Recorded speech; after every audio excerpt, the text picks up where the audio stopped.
David Steinman is an American economist nominated for the 2019 Nobel Peace Prize. He was a consulting expert to the U.S. National Security Council and helped shape U.S. democracy promotion policy. Mr. Steinman is also the author of a novel about TPLF dictatorship titled Money, Blood, and Conscience. He has also written an open letter to Mr. Feldman criticizing U.S. policy on Ethiopia. And we will be discussing current issues unfolding here in Ethiopia in this edition of Addis Dialogue. With it, I'm Shifarao Lako, and do stay with us. Mr. Steinman, thank you so much for joining me. You're welcome. Let's first of all talk about your recent open letter to Mr. Feldman, which has strongly criticized U.S. lopsided policy on Ethiopia. Now, tell me a little bit about it so that our audience may have a better understanding of the letter. Sure. Thank you.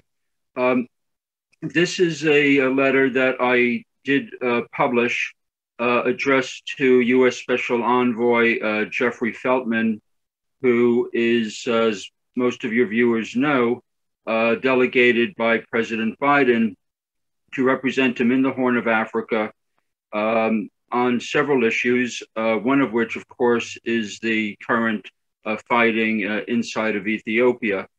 Mr. Feltman has been advocating for an immediate ceasefire and talks, and especially he's concerned about humanitarian access and human rights violations that he asserts are perpetrated by all parties to the conflict. While I have a great deal of respect for Ambassador Feltman, and I do agree that some of his goals are worthwhile, I respectfully believe that the strategy and the policy that the United States has adopted to achieve these worthwhile goals is not going to be effective. In fact, it's going to be counterproductive. Therefore, I did write this letter to him, and I wanted to make it an open letter in the hope that the wider diplomatic community and the public would be able to understand the issues involved in this question and participate in the debate. Yeah. And how should Sir Biden's policy be revised when it comes to Ethiopia so that the two nations may sustain their centuries-old relationship?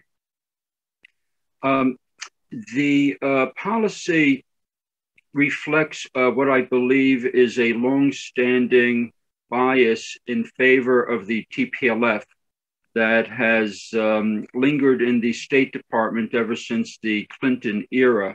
The TPLF spent many millions of dollars that it had embezzled from Ethiopia's poor on influence campaigns in the West. They hired a lot of lobbyists, public relations people, and in addition, senior TPLF officials, in particular Meles Zenawi and Tedros Adhanom, were very good at forming close personal relationships with foreign diplomats and journalists. I believe that this influence campaign was a primary element in the U.S. policy towards Ethiopia ever since the TPLF got into power, and it helped the United States to overlook many international crimes that the TPLF was committing. I don't think that's the only reason for the U.S. policy over all those years, but it was certainly part of it.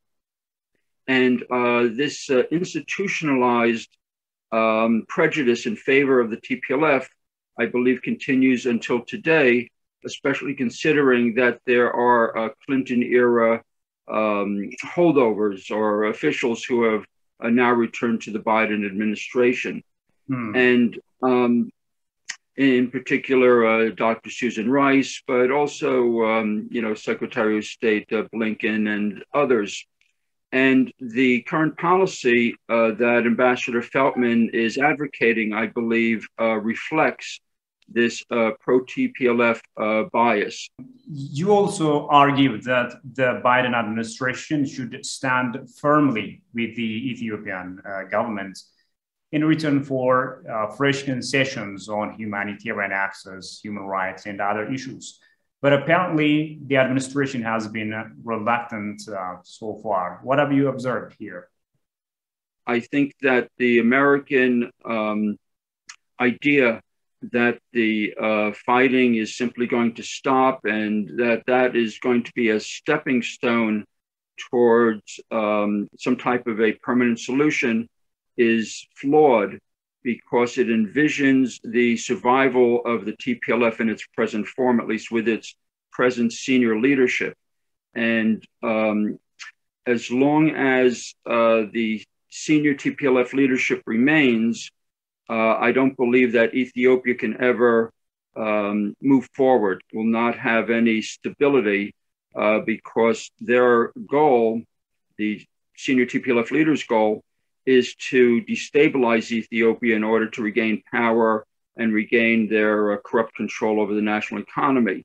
So the U.S. Plan right now, which includes the survival of the senior TPLF leadership in place, is only going to lead in the long term to further instability. It's not going to solve anything.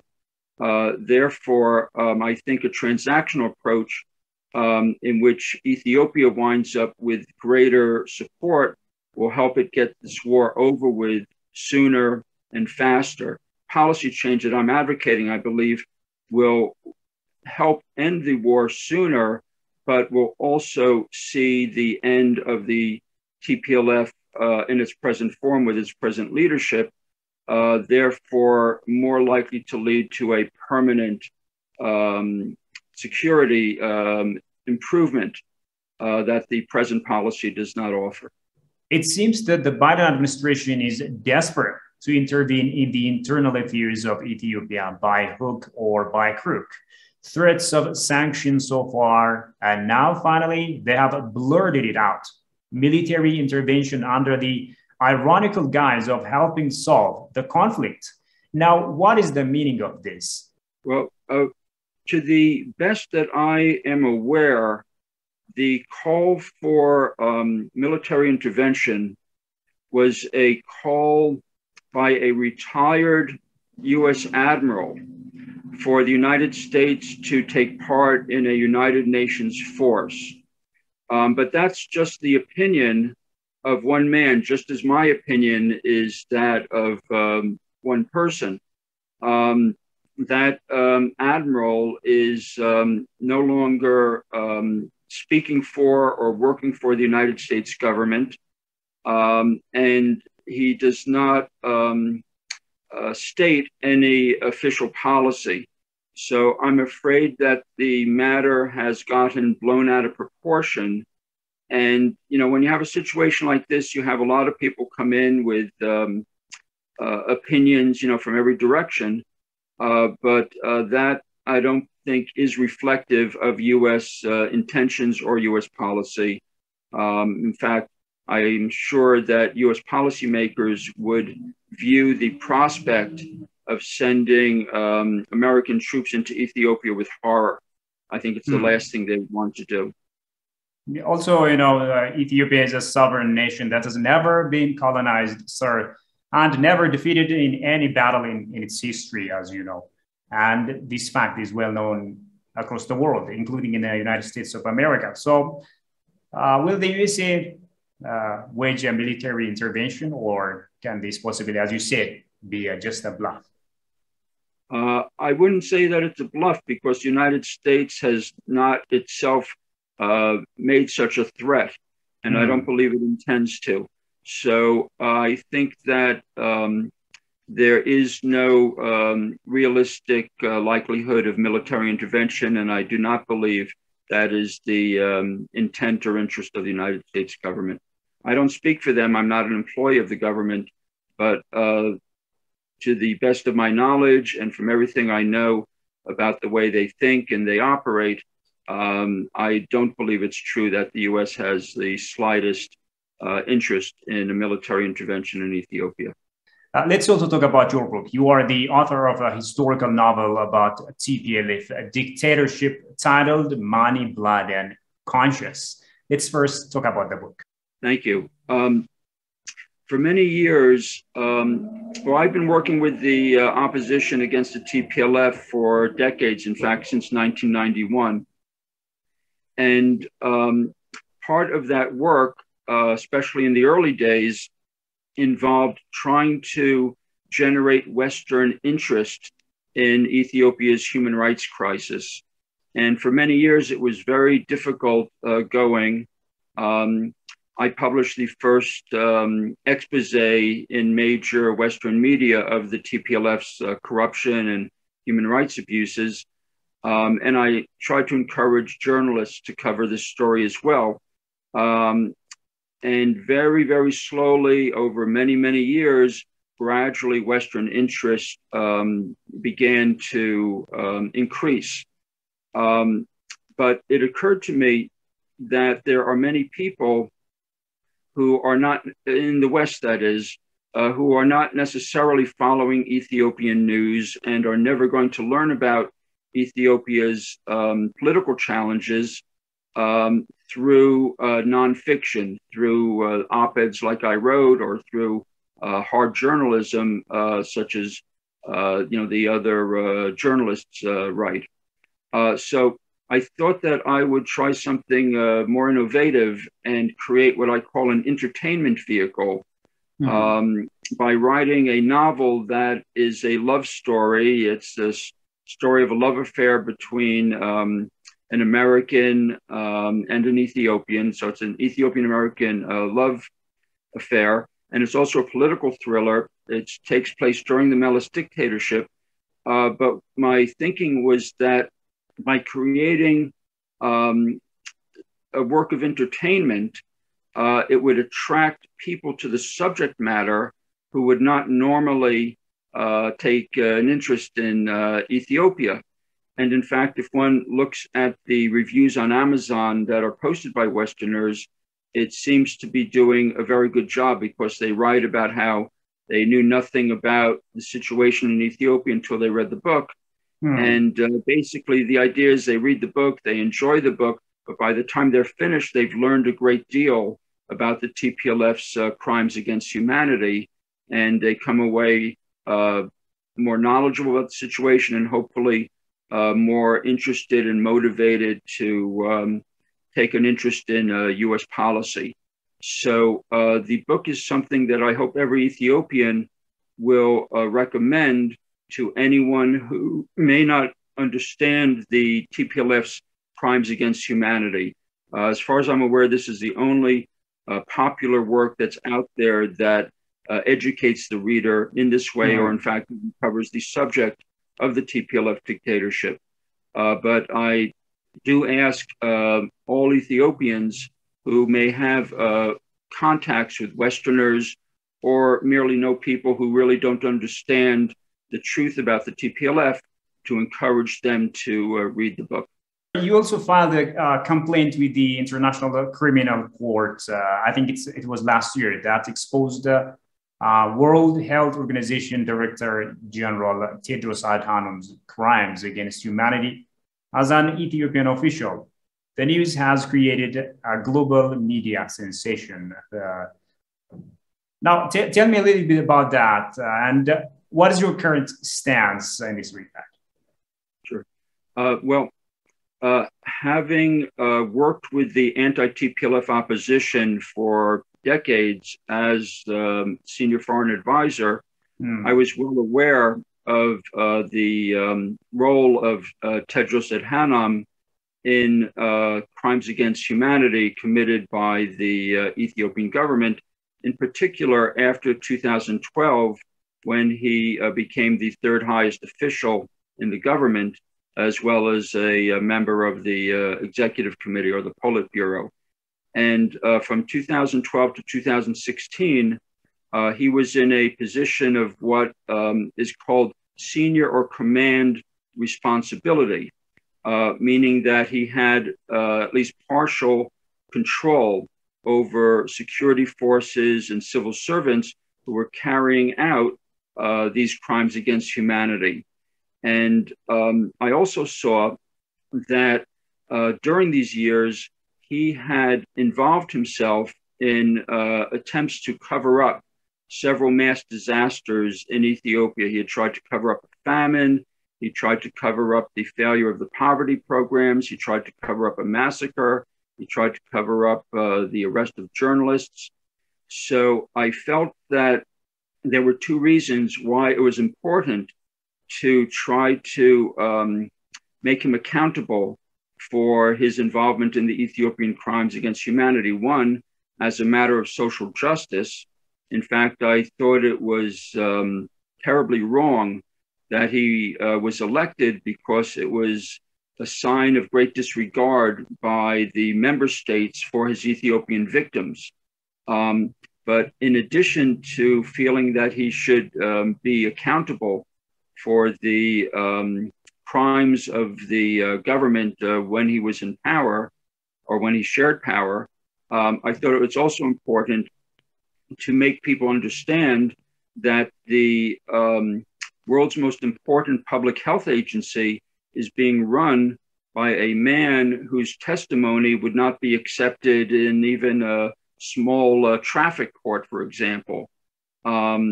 This is someone who is unreliable and obviously amoral.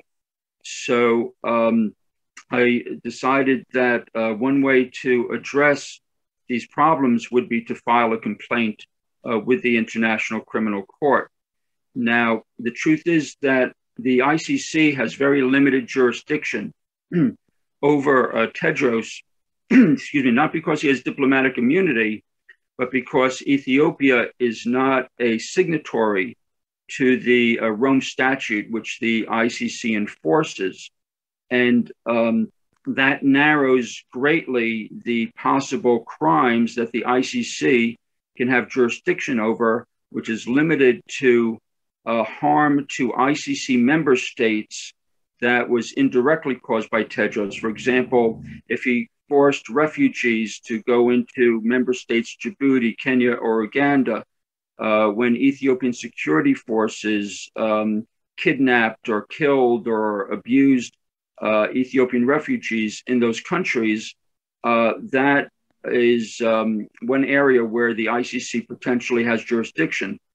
But there is a second way that the ICC could have much broader jurisdiction over Tedros without Ethiopia becoming a signatory to the Rome Statute.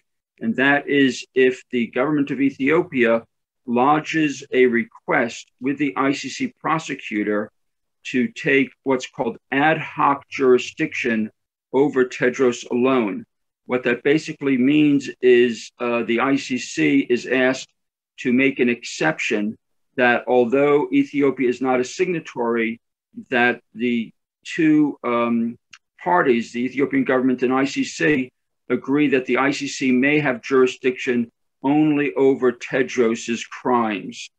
And I would like to publicly call on the Ethiopian government to lodge this request with the ICC prosecutor to accept ad hoc jurisdiction, because then that will widen the number of crimes that the ICC can have jurisdiction over Tedros. So right now, I'm advocating that the government should do that. And I think that would be the best way to move the matter forward. What is your message to Ethiopians at home and overseas who find themselves in the midst of these challenges, especially those coming from Western imperialistic media wars and internal issues, sir? Well, it's of course a mixed message. On the one hand, I believe it's very important, especially for the younger Ethiopians who may not remember history, to understand the evil that the TPLF represents, and to understand that the TPLF, in its current form, as presently led, does represent an existential threat to the country. I'm especially concerned about the Oromo supporters of the TPLF because I still remember how the TPLF used and abused the OLF back in the early days. And I really expect that if the TPLF ever gets back into power, it's going to do exactly the same thing again. And I think of all the Oromo youth who sacrificed themselves, who shed their blood, and who died to bring about greater autonomy and greater rights, who sacrificed for that cause. To think that the TPLF could come back after all that and put them back into the same position, I think would be extremely unfortunate. Mm-hmm. So I understand that the Oromo youth, they still have a lot of issues. They have a lot of complaints. And I think that they should look to what's worked in the past, which was nonviolence. And I do believe that moving to violence to resolve the legitimate concerns is simply using an outdated and ineffective weapon.